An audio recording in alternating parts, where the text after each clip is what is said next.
Bismillahirrahmanirrahim. Assalamualaikum warahmatullahi wabarakatuh.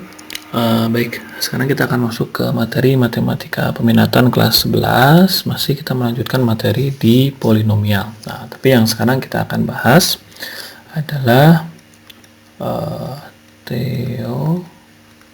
teorema faktor dan sisa. Ya, jadi ini yang akan kita bahas tentang teorema faktor dan teorema sisa. Ya. Nah, jadi teorema faktor dan teorema sisa itu apa? Teorema faktor ini artinya kita mencari faktor-faktor dari polinomial. Artinya kalau kita bagi dengan suatu pembagi, dia tidak ada sisanya. Kalau teorema sisa ya berarti ada sisanya, gitu kan ya. Nah, contoh saja langsung ya. Contoh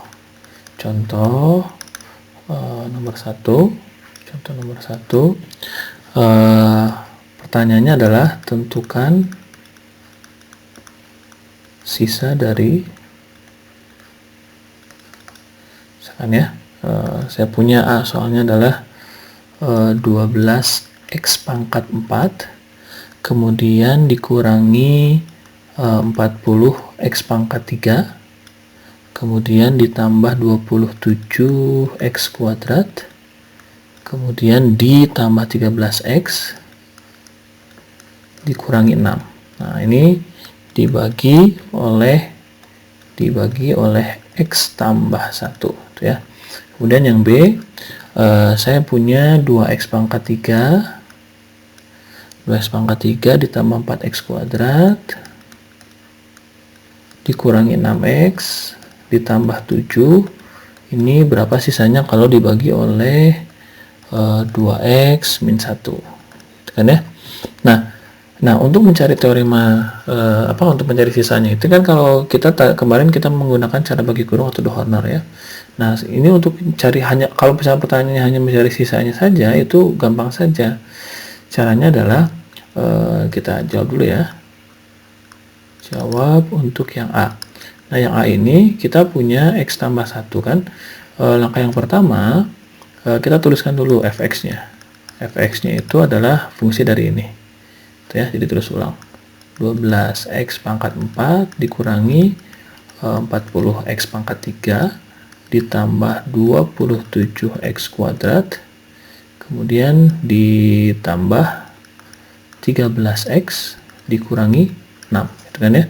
Nah, kemudian untuk mencari sisanya kita tinggal masukkan saja x di fungsi ini dengan pembuat 0 dari pembaginya, gitu kan ya. Karena kita punya di sini x tambah 1 sama dengan 0, maka kita punya x-nya sama dengan negatif 1. Jadi kita hanya mencari nilai dari f negatif 1. Jadi kita tinggal cari saja atau kita ganti saja x-nya dengan negatif 1. Nah, gitu ya. Ini jadi negatif 40 dalam kurung negatif 1 pangkat 3 kemudian ditambah 27 x-nya yang ini ganti dengan negatif 1 negatif 1 kuadrat, kan ya, ditambah 13 kali negatif 1 min 6. Nah, sekarang kita tinggal cari nilainya ya. Ini 12 tetap. Nah, negatif 1 dipangkatkan 4, kalau pangkatnya bilangan genap maka dia jadi positif ya. 1 dikurangi, nah 40, yang ini kan negatif ya. Nah, sekarang kalau yang ini negatif 1 dipangkatkan 3 kan negatif 1. Jadi dikalikan negatif 40 depan, jadi di sini 40. Gitu ya. Kemudian ini kalau ini positif, jadi di sini tetap tambah 27. Kemudian yang ini jadi negatif 13 dikurangi 6 sehingga nilainya ini kita bisa 12 ditambah 40 52 ditambah 27 berapa? 52 ditambah 27 79 dikurangi 13 66 dikurangi 6 sama dengan 60. Nah, jadi ini sisanya 60. Jadi tidak usah kita bagi lagi, gitu kan ya. Nah, sekarang untuk yang kedua juga sama. Kita punya B-nya, fx-nya ditulis dulu. Jadi fx-nya itu adalah 2x pangkat 3 ditambah 4x kuadrat dikurangi 6x ditambah 7, gitu kan ya. Nah, sekarang x-nya diganti dengan berapa? Nah, ini cari pembuat nolnya juga sama.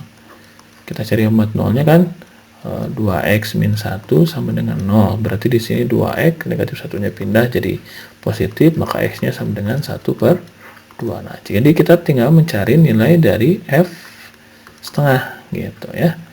F setengah. Oke, berarti kita ganti dengan setengah.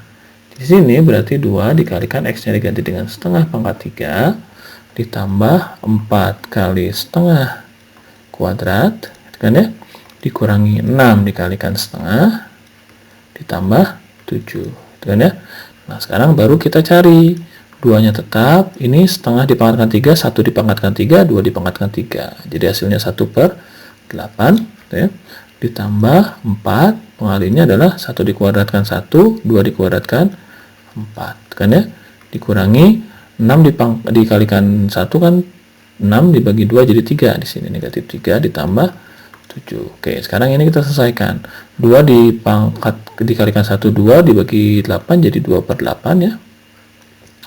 Ditambah 4 kali 1 4 dibagi 4 jadi 1 ya. Kemudian ini bisa dioperasikan. Negatif 3 tambah 4 itu sama dengan positif 7 kan ya. Nah, ini kan kalau disederhanakan jadi 1/4 ya. 1/4 ditambah 1 ditambah maaf. Kok ini 4 ya? Ini bukan 7 4. Negatif 3 tambah 7 4 ya. Jadi 1 ditambah 4 itu sama dengan 5. 5 ditambah 1/4 ya boleh langsung sama dengan 5 1/4. Sehingga yang B itu ya, yang B ini sisanya adalah 5 1/4 gitu ya. Nah, itu untuk yang teorema faktor itu kan ya. Nah, jadi teorema sisa. Jadi teorema sisa ini adalah sisanya ada gitu kan ya. Ketika akan dimasukkan dia sisanya ada, tidak sama dengan 0. Nah, kalau misalkan teorema faktor ini adalah nilai dari suatu fungsi yang sisanya ini yang sisanya ini sama dengan 0 gitu ya. Nah, hubungannya nanti apa? Hubungannya teorema faktor ini adalah kita nanti akan mencari faktor-faktor dari suatu persamaan polinomial gitu kan ya. Jadi faktorisasi persamaan polinomial gitu kan ya. Bagaimana caranya? Nah, nanti akan kita bahas di pertemuan selanjutnya. Jadi untuk yang ini cukup sekian materinya. Terima kasih. Wassalamualaikum warahmatullahi wabarakatuh.